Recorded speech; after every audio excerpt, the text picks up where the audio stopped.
Euskararen etorkizunari begira, alaxe jarriko gara datozen minutuetan Euskaltzaindiaren eskutik norabide horretan ematen ari diren pausoak ezagutuz eta noski egungo egoeraren diagnostikoa zein den ere aintzat hartuta. Horixe da, hitz gutxitan eta modu azkar batean esan da, Euskaltzaindiak berriki plazaratu duen Euskararen gogoetagunea bat izeneko argitalpena kontatzera datorrena. Eta gurekin da Jon Sarasua koordinatzailea. Jon, arratsaldeon eta ongi etorri. Arratsaldeon, eskerrik asko. 2022an aurkeztu zuen Euskaltzaindiak Euskararen gogoetagunea proiektua ze helbururekin? Nolabait hor ikusten genuen, hutsune bat edo zerbitzu bat egin zitekeela Euskararen etorkizunari begira bizioa ekoizteko orduan, ezta? Bizioa ekoiztea ez da bakarrik etorkizuna irudikatzea, etorkizuna nahiko genuen horretatik marraztea, baizik eta bizioa eraikitzea edo zein prozesu kolektibotan gauza importantea eta delikatua eta konplexua da, ezta? Behar duzu oso ondo ezagutu nondik zatozen, oso diagnostiko ona eduki zer gertatzen ari den, eta behar duzu etorkizuna proiektatu, baina beti ere litekeenaren eta nahi duzunaren arteko nahasketa bat eginez, ez bakarrik ametsetatik, eta ez da bakarrik ere errealismotik, baizik eta errealismoa eta utopia nolabait nahastuz, ez? Eta ikusten genuen, azken aldian, Euskararen nolabait biziberritze prozesuak demagun, ez da, askoz aurrera goti dator, mendetako alegin bada Euskararen eragiletza, ez da? Baina, mendetako alegin horretan, azkeneko 60 urtetan, Euskararen biziberritze prozesu bat ireki dela esan dezakegu, prozesu erren bat eta zailtasun handikoa, baina eta 60 urte ondoren, ikusten dugu galdera berriak daudela, bereziki mende berriak, galdera berriak ekarri dituela, galdera berriak eta betiko ezintasunak, betiko muga politikoak eta zailtasunak eta barrez. Eta orduan, iruditzen zitzaigun, pixka bat lausotua bezala dagoela, Euskararekin zer nahi dugu, eta non irudikatzen dugu gure buru hemendik 30 urtera, ez da? Nora goazela uste dugu, eta nora joan nahi genuke, ez da? Hori iruditzen zaigun horrelako arnaz luzeko lan bat egin gabe zegoela, ez da? Plan estrategikoak egiten dira 1000 arlotan, baina arnaz luzeko hori, bizio hori landu gabe zegoela, eta iruditu zitzaigun, Euskaltzaindia izan zitekeela arrago egokia, ez da? Bilgune egokia hori egiteko, Euskaltzaindiak duen, nolabait autoridade moralagatik, egun urteko erakunde bat izanik, sensibilidade politiko desberdinekiko elkarrezketa egiteko gune egokia izan litekelako, eta orduan hortantxe hasi ginen, ez? Lurralde desberdinetako jendea, begiratu politiko desberdineko jendea, eta sektore desberdineko jendea elkartu nahirik gogoeta hau egiteko. Aipatu dituzu 21. mendeak ekarritako galdegai berriak. Zeintzuk dira? Berriak dira batetik, bi zehaten esaten dugu, ez? Batetik, bi dimentsiotan, batetik gizarte aldaketa, eta bestetik teknologia aldaketa, ez? Gizarte aldaketa, nolabait esan da, 21. mendeak ekarri digu hiperkapitalismoaren azelerazio are handiagoa, gizarte are individualistagoa edo nolabait hiperindividualizazio baterantz jotzen duena.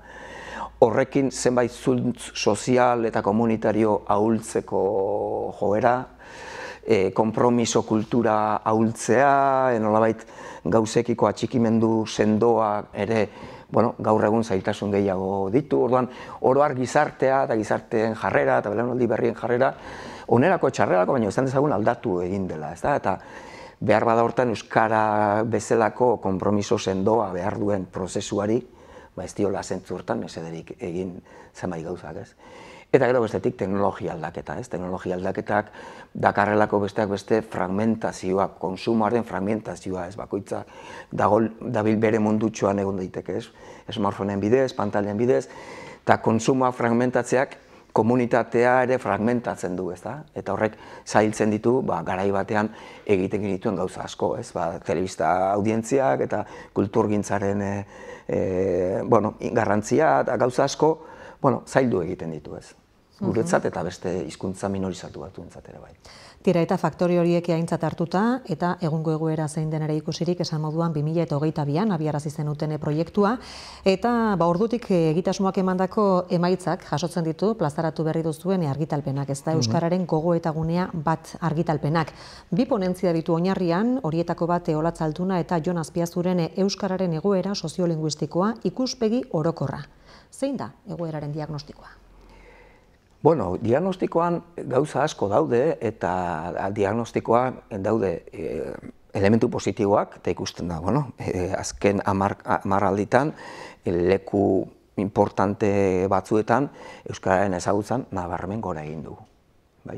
Eta aurreko 10 batzutan erabileran ere bai. Orduan, orain dela 40 urte, 50 urte, arrasate batean nola geunden ezagutza eta erabilean aldetik eta gaur egun nola gauden, garbi dago, esan beharra zintzoki, aurreratu egin dela eta asko aurreratu dela gauza batzutan, ez? Eta bereziki ezagutzen, bai? Hezkuntzari esker eta gero baita ere arlo askotako nolabait erabileran, ez da? Hedabideetan ere, interneteko penetrazio maila eta gauza asko, ez? Baina bestetik datu horiek ere esaten digute, batetik lurralde guztietan ez dela berdina izan zela, azkenean ez da aztu behar gure begiratua euskararen lurralde osoari egiten zaiola, edo hiztun komunitate osoari.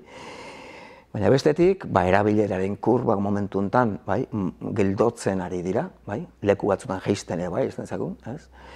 Gero, arnaz gune bezalako guneetan aurrera beharrean atzera gehiago eginda, ez dira hain gotorleku sendoak garai batean izan zen bezala, telebista konsumoan, kultur konsumoan, eta badaude kezkak, orduan esan dezagun, olako bitasun bat kudeatu behar dugula, ez da? Batetik, egin dena ikaragarria da, eta ez dugula aurreratu izaten duenak, behar bada heldulekuak falta ditu, ez da? Asko aurreratu ere egin da, arlo batzutan. Baina, beste aspektu batzutan, oso norabide kezkagarria daukagu, eta ez da ahaztu behar, edo zein kasutan ere hizkuntza minorizatu bat dela, euskara, zailtasunetan dagoen komunitate garela, eta baita ere, tresna, botere eta aldetik, mugak, lurralde banaketa, eta bat ditugun, muga politikoak ditugula ez.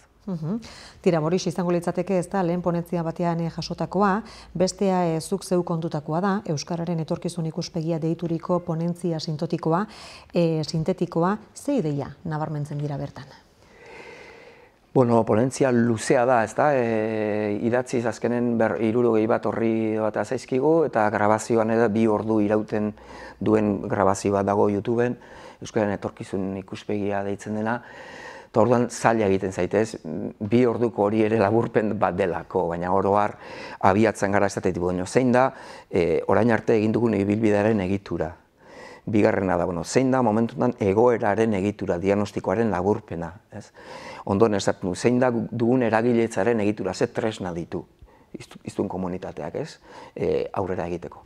Eta hori eginik, ja, hasten gara etorkizun ikuspegi baten ardatzak planteatzen ez.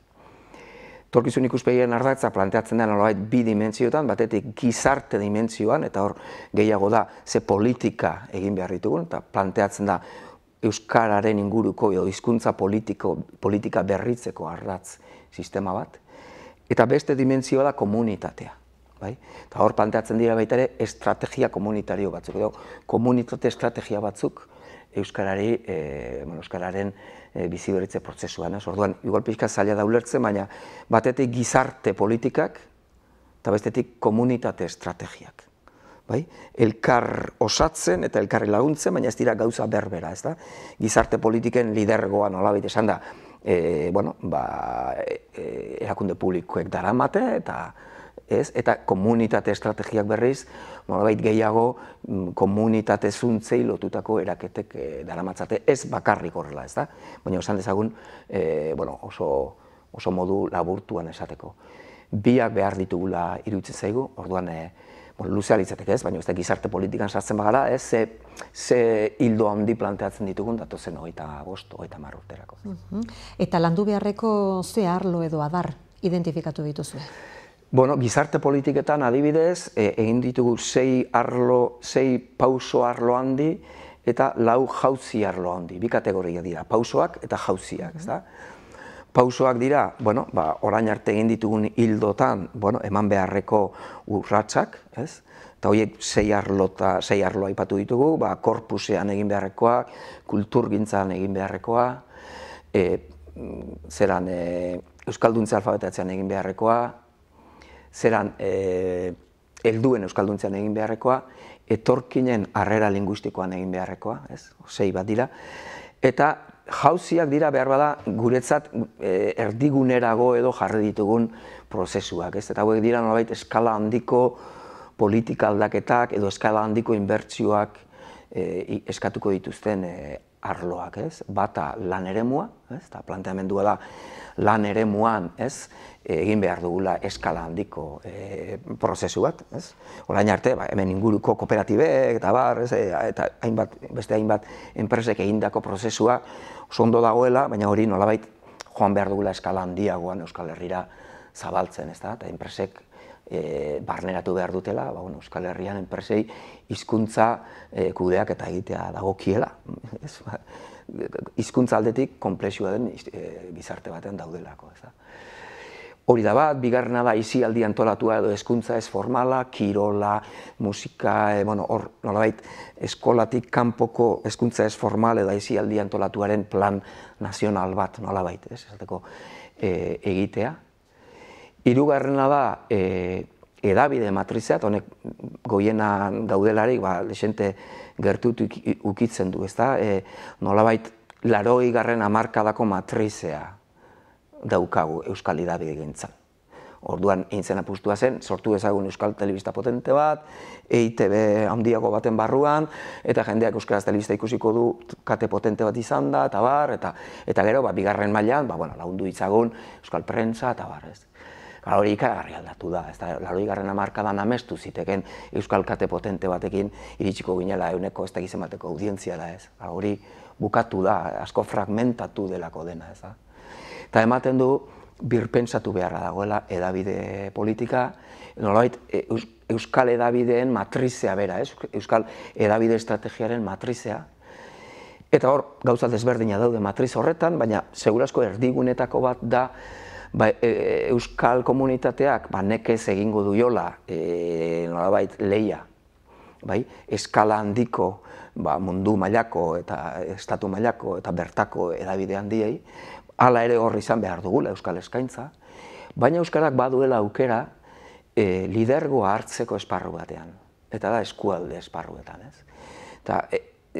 Euskararen lurraldea ez probintziaka baizik eta eskualdeka pentsatuko bagenu, eta eskualde horietako askotan, eskualdeko gertuko informazioaren lidergo euskaratik hartezakegula ikusten baldin badugu, eta hor lehentasunezko estrategia bat marka liteke, eta hortan esan beharrik ez dago, goiena eredugarria dela, ez? Goienak lortu duena beste eskualde askoren ispilu izan litekeela, ez?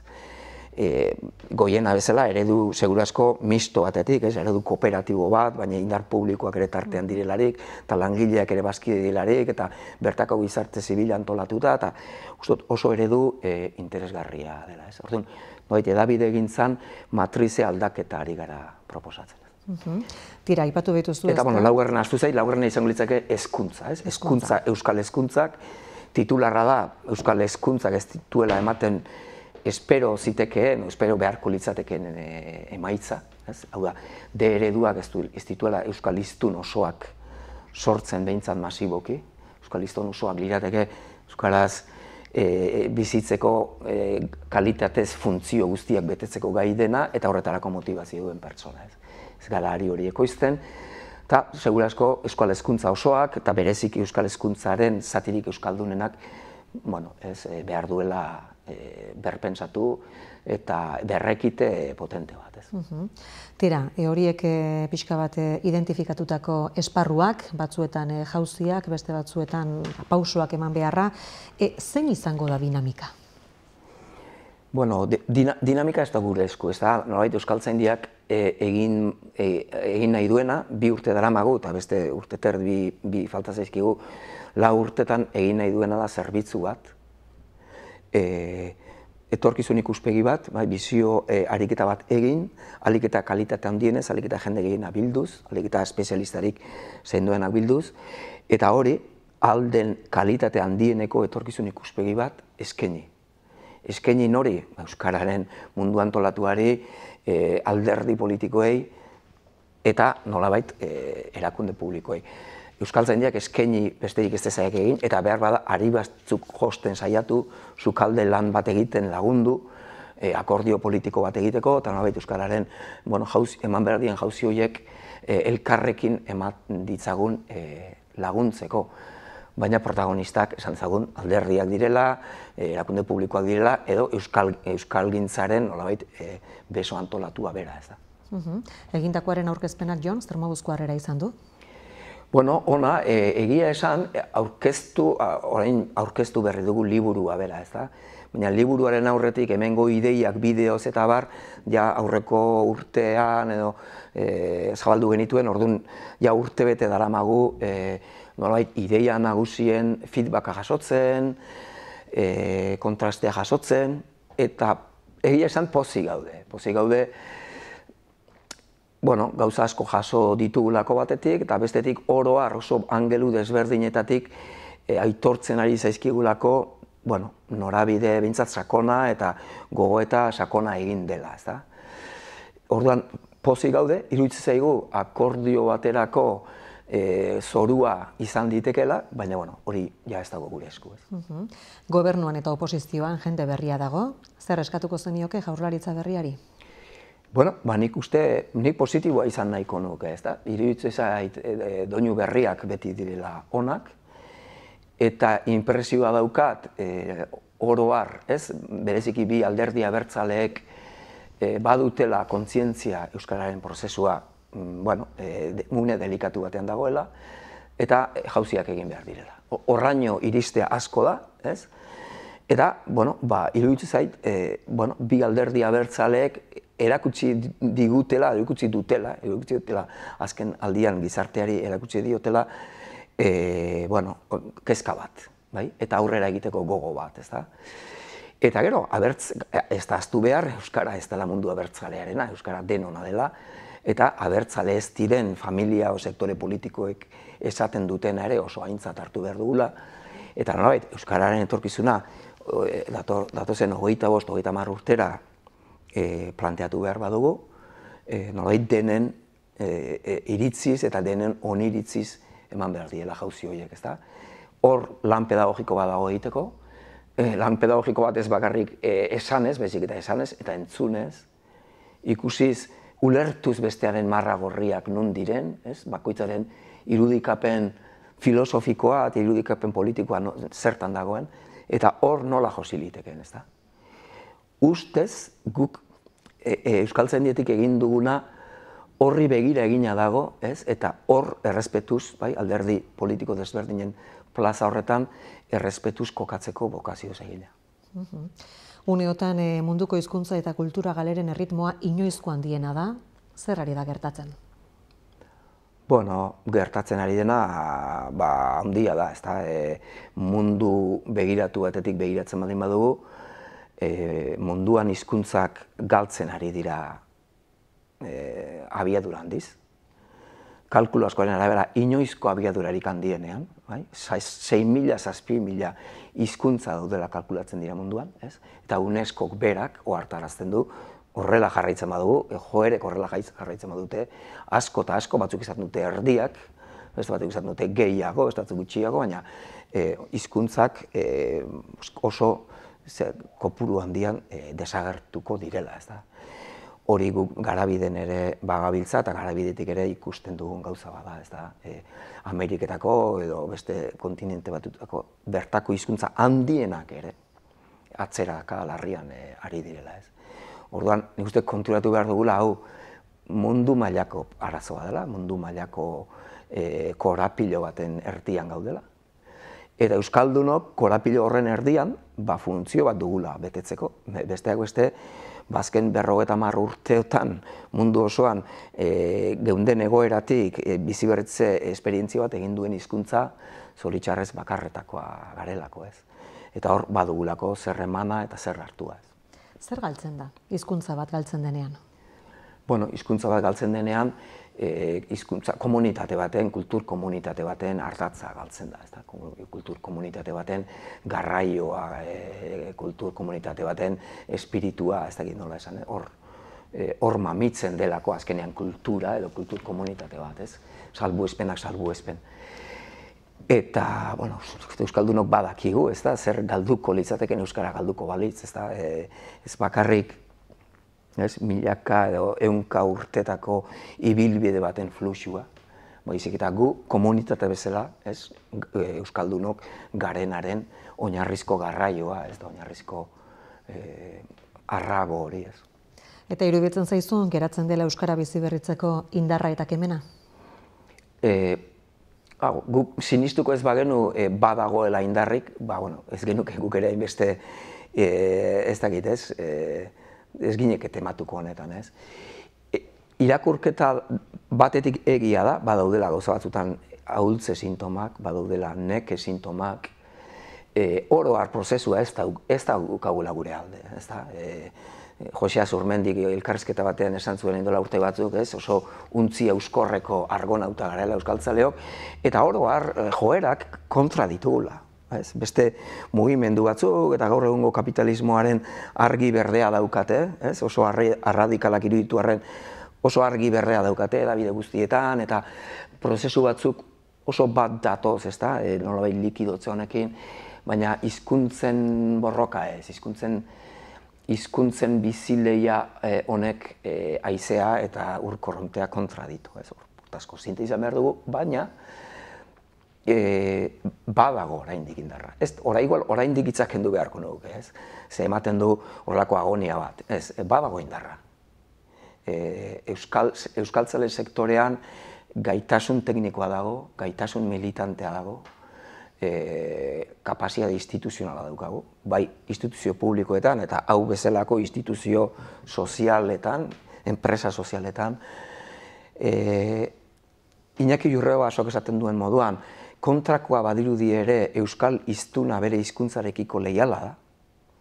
Gertatzean da ze faktore ditugun kontra, eta nola gehienok euskara gaztelera edo frantsesa errezago egiten duten euskara baino, eta horrek dakartzan ondorioak, eta matematikoki ze aukera dauden euskara nagusitzeko kuadrilla baten da barrez. Baina oro har, mezua da ez euskaldunok, oro har badugu bizi nahia. Badago gogoa eta oraindik, badago oraindik eta etorkizunean ere, badago indarra, ez da, orduan. Nolabait, gogoa eta da antolatu gaitezen hobeto, bai? Hamarkada batzuk ere galdu ditugu, gure arteko talketan, ezin ikusietan, instituzio versus kontra instituzioak eta bar, gauzak gaizki ere egin ditugu, edo altzan moduan, garai bakoitzean, bale, ondo, baina orain egin ditzagun hobeto, ez? Garena gara, indarra badugu, baina gauzak ondo egiten baldin baditugu, ikusiko dugu.